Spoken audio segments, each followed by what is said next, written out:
Everybody knows this melody, and almost everybody knows what it means. It's the music of the most famous death in video game history.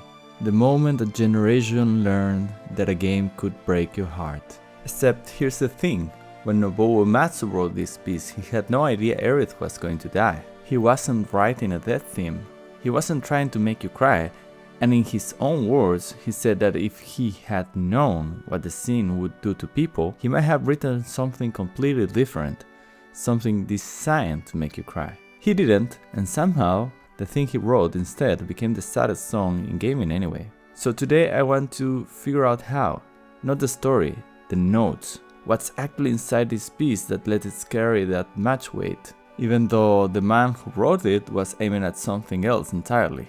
I pulled the full orchestral score and went through it bar by bar, and what I found is more precise, more beautiful than I expected. I'm Emige Quinta, and this is a deep dive into Aerith Theme. Let's take a look together.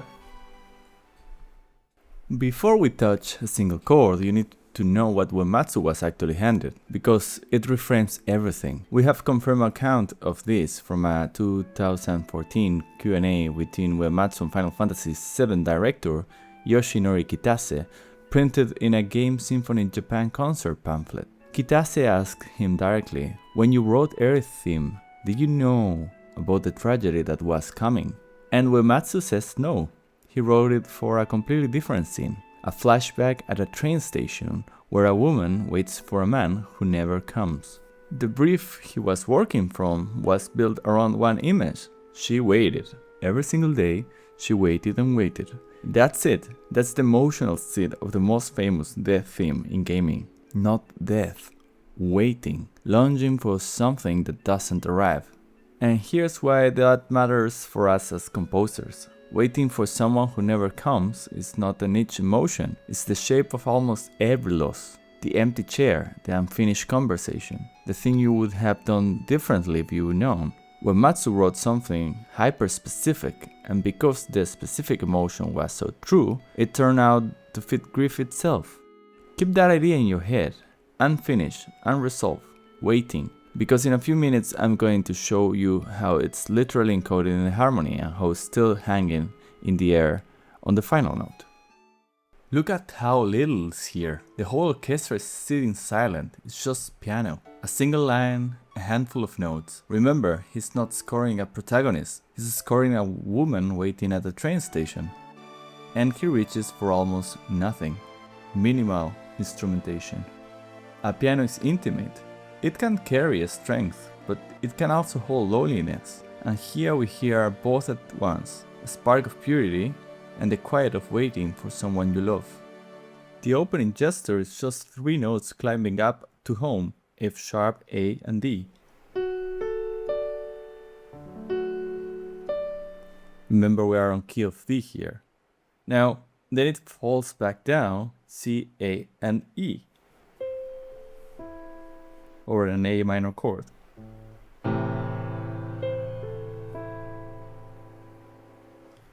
But here's something that you need to see, the first detail I want you to hear.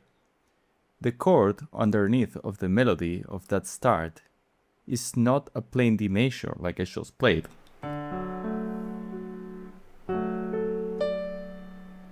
It's actually D, A, and E.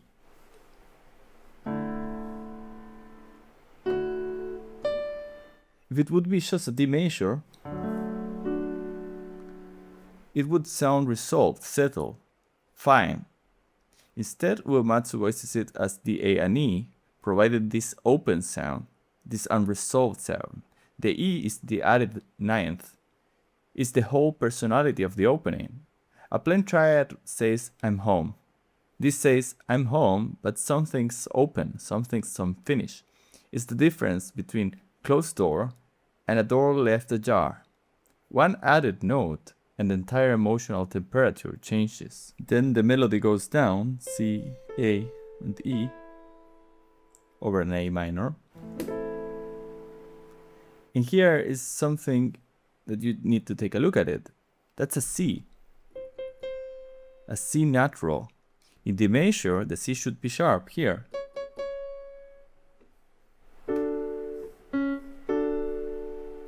Uematsu flattens it, just for a passing moment. It's a tiny drop of melancholy color in the otherwise bright key, that also turns A, which is the dominant,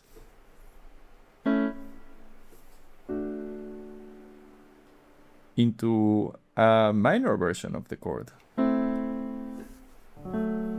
giving a modal flavor. I want to flag this because there's a common claim online that this piece is D Mixolydian, a mode where the flat 7 is the rule, not the exception. I went through the entire score and the leading tone, C sharp, appears nearly 80 times, while the C natural appears barely a dozen. For me, this piece is D major. Those C naturals aren't a mode, they are deliberate brushstrokes, placed exactly where Uematsu wants a shadow. And that distinction matters, because it tells you these are choices, not a default setting. And it's perfectly fitting the intro of this theme. Now, when the orchestra enters, the whole thing blooms.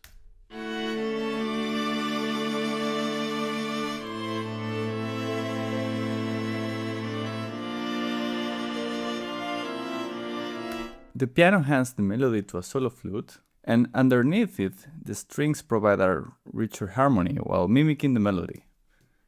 So we have the flute,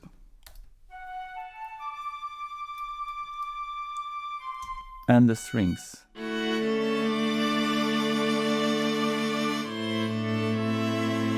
The horns and trombones add a calm counter melody, while the harp traces a sweet harmonic arpeggio.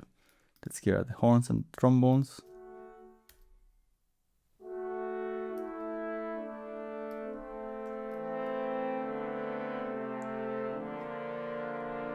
And the harp.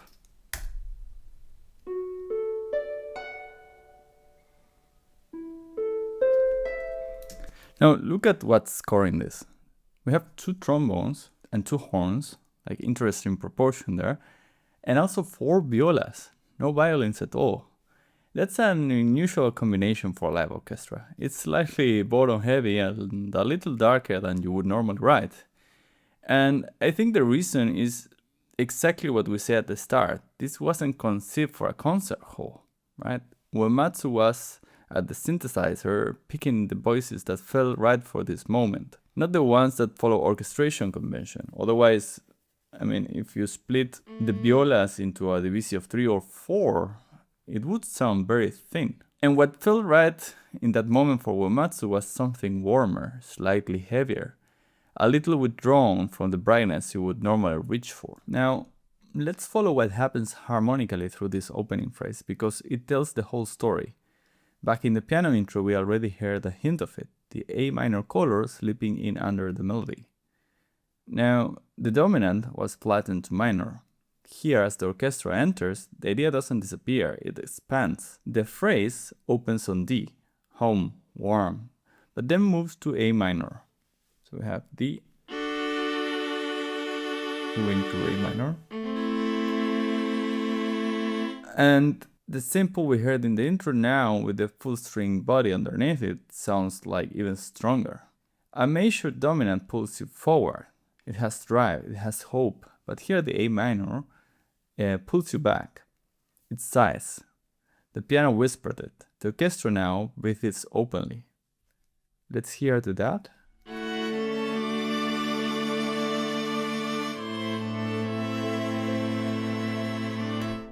But then, right after the A minor, something unexpected. Before we even reach to the G chord, there's a B flat here.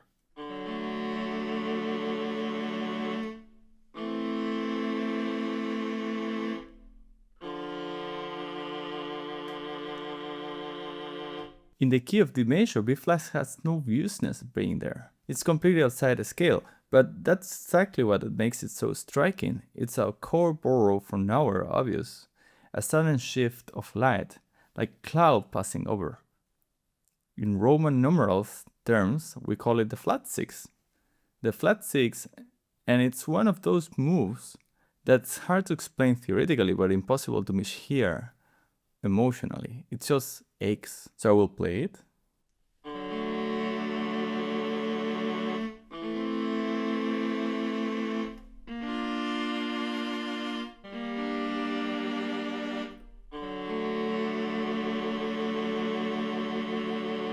You heard what happened afterwards. We went from a B flat to a G minor. The minor 4, the subdominant, borrowed from the parallel minor key. This is one of the oldest TR triggers in tonal music, the chord that takes something you expect to be warm and quietly drains the color from it. And coming right after that B flat, it doesn't land as a shock, it lands as an arrival, like the phrase was always hitting there. So now we are starting to understand a bit better what's going on here. We have a D, A minor, B flat, G minor, home, shadow, surprise, ache. And then back to D, and it starts again. We're heavily borrowing from the parallel minor key. The whole thing is soaked in chords from there. Laid right over a melody that is mostly a bright D major. Of course it has some of the pitches of these chords. But I keep coming back to the same thought. This wasn't engineered at the desk. It was felt on the keyboard, one chord at a time, until the phrase ate in exactly the right way.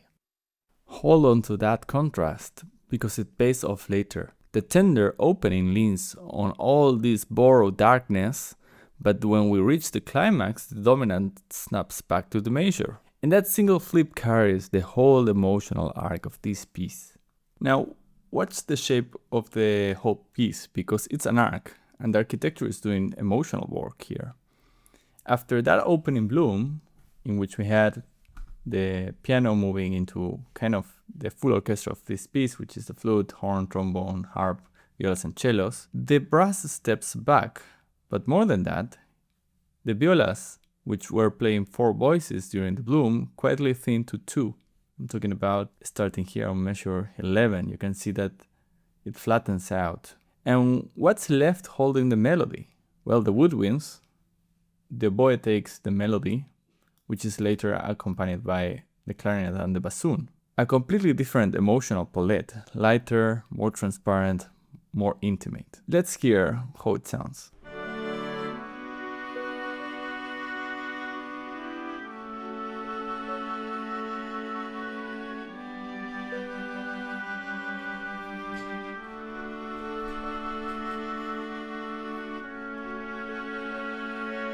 This is intention by absence, it's air.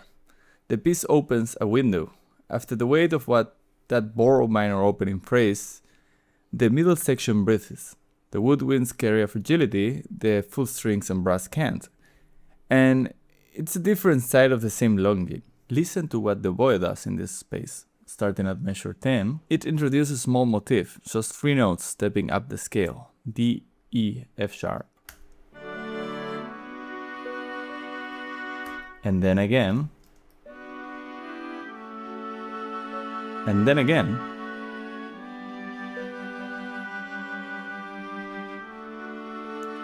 So the 3-note shape repeats a third higher, F sharp, G and A, then again A, B, C sharp, and then arrives to D, here. It's a sequence, the same gesture repeated and pushed up each time, the tonic step by the tonic step. And there's something almost naive about it. 3 notes up, very simple. 3 notes up again. It sounds like climbing, like reaching, like hope basically accumulating, which is the feeling you have when you're waiting for someone, right? It peaks at high D, and you can guess, then it starts going down.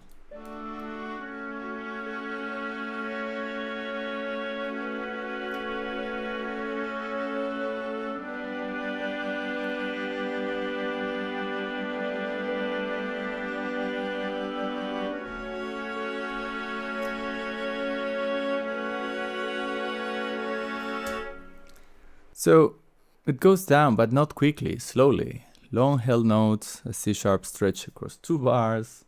Then we have D also. It settles step by step, going back where it started. And it's exactly here, as the falling begins, that the clarinet and the bassoon join the oboe, right? to complete the harmony. It's like as if to accompany the loss, right? You have a piece built on waiting, and its middle section gives you, in miniature, the whole arc of waiting. The hope that builds with each small step forward, and the slow quiet moment when you understand the person won't come. And then the climax. Everything arrives, horns, trombones, back the full 4 viola playing the harp underneath. This is the moment classic FM described as a climax Mahler would have been proud of. Let's hear to that.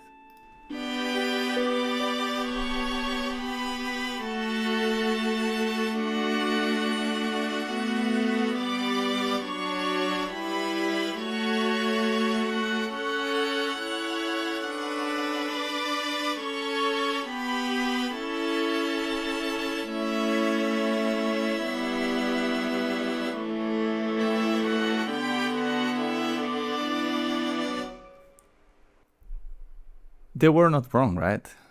Remember the contrast I asked you to hold into? Well, here it is. Back in the tender opening, the dominant kept melting into A minor. Here at the peak, the dominant is A major. Right, full, driving, same chord, opposite quality. The piece spends its quiet moment leaning into sadness and saves the major key for one moment when the whole music has to soar. I'm talking about here.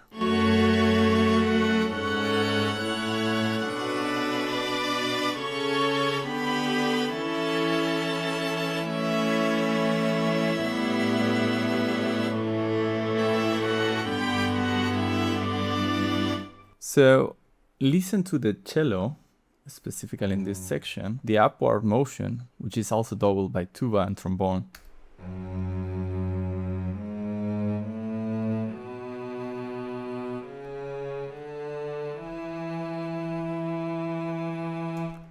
The bass walks up, C sharp, D, E, pushing into the dominant, building that romantic era surge.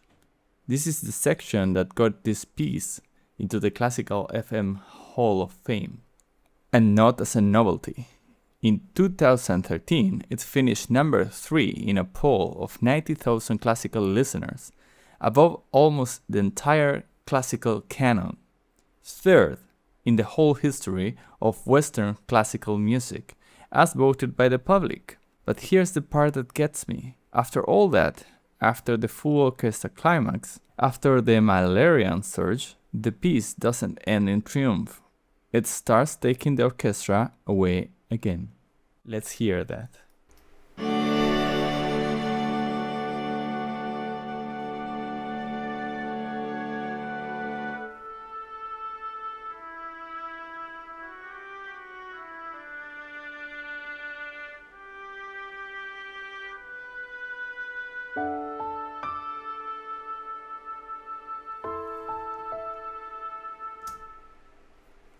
Beautiful ending, and of course serves the possibility to look back to the beginning.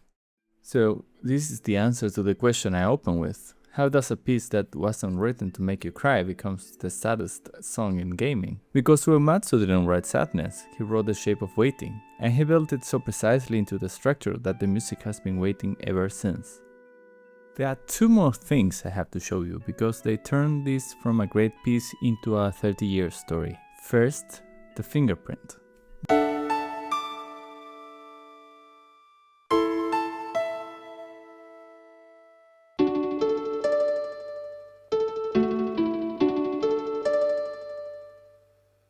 The resemblance is uncanny. Same key of D, same gentle rising gesture, the same quality of elongate in the opening phrase. I'm not claiming Uematsu consciously copied himself. We have no statement from him on this. But to my ears, and as someone who had both scores open at the same time, those 11 seconds are the same emotional DNA. And if you want to go even further, listen to this. How the climax of Aerith's theme appears also in Yuna's theme from Final Fantasy X.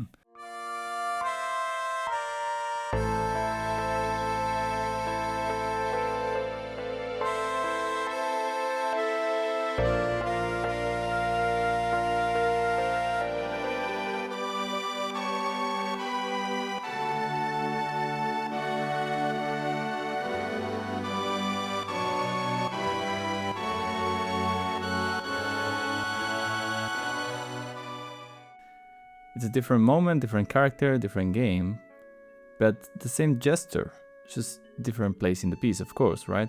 Uematsu is reaching for the same emotional territory across different works for different characters in different words. Whether it's intentional or not, that is a composer fingerprint. And here's the lesson: that's not a weakness, that's a voice. The composers we remember aren't the ones who reinvent themselves every single time. They are the ones with a recognizable emotional vocabulary they trust and they return to. Second, and this is the part that generally moves me, is that in the original game, Aerith never sings. The theme is hers, but she has no voice in it. And for years, the first person to actually give Aerith words wasn't Square at all, it was a fan, the musician Erutan. Kate Covington, who wrote original English lyrics to this melody and recorded them in her closet studio. Listen to what she wrote, working from nothing but the melody. No brief, no knowledge on how the piece was composed. This is her, singing Aerith Theme.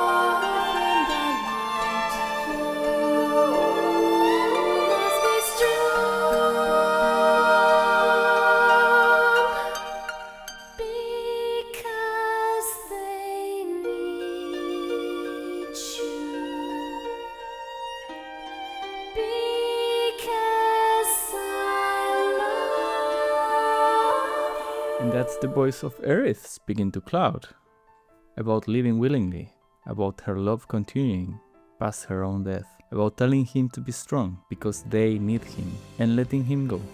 Not tragedy, not despair, quiet acceptance, love that releases, which is exactly the emotion the developers describe. Kitase said he didn't want a dramatic Hollywood death, he wanted emptiness. Nomura said it wasn't about making people cry, it was about understanding loss. A fan working alone, reading only the notes, arrived at the same truth. And then, in 2023, 26 years after the original, Uematsu finally gave Aerith her own voice, officially. A new song for Final Fantasy VII Rebirth, No Promises to Keep, sung in her voice for the first time. And listen to what he chose to do with it. He deliberately did not quote Aerith Theme. He said, and I'm paraphrasing his statement, that the original theme had always carried an ill-fated, fragile impression of her. And this time he wanted the opposite, her strength, the core hidden inside her. He ended his statement with 3 words: thank you, Aerith. So, think about that arc. In 1996, he wrote Longing for a character, not knowing she would die. A fan heard the longing and gave it words. And 26 years later, the same composer came back and brought her strength, and thanked the character he had lived alongside for a quarter century. That's a relationship between an artist and his own creation, playing out across 3 different decades, all of it growing out of one unresolved melody in D major. So, the saddest song in gaming was never written to be sad. It was written about waiting, and it became grief, because longing and grief are the same shape, reaching for something that doesn't come back. Here's what I want you to take from it as a composer. Look at the size of Uematsu toolkit here. An added 9th instead of a plain chord, a whole opening phrase quietly borrowing from the minor key, minor dominant, minor subdominant, laid over a bright major melody. A dominant that leans minor when he wants tenderness and snaps to major when he wants power. A melody that lands on the wrong note on purpose. An ending that refuses to resolve. None of that is textbook. He composed this on a synth, by ear, chasing a feeling, and his instinct about where to put the shadow and how much was surgical. That's the lesson. The craft isn't in the rules. It's in trusting your ear to tell you exactly how much sadness a major key can hold before it breaks. I will leave you with the same question I keep coming back to. We have 3 people here: Uematsu, who wrote the music, a fan who gave it words, and the developers and producers who decided Aerith would die. And none of them were trying to make you cry. They were chasing something more honest than that. And so we reach to the end of this video. Let me know in the comments if there's any other song that for you is heartbreaking. Maybe it's Samarkand, maybe it's from a game that is not so known. If you like the video, let me know in the comments also. Subscribe and see you in the next one. Bye bye.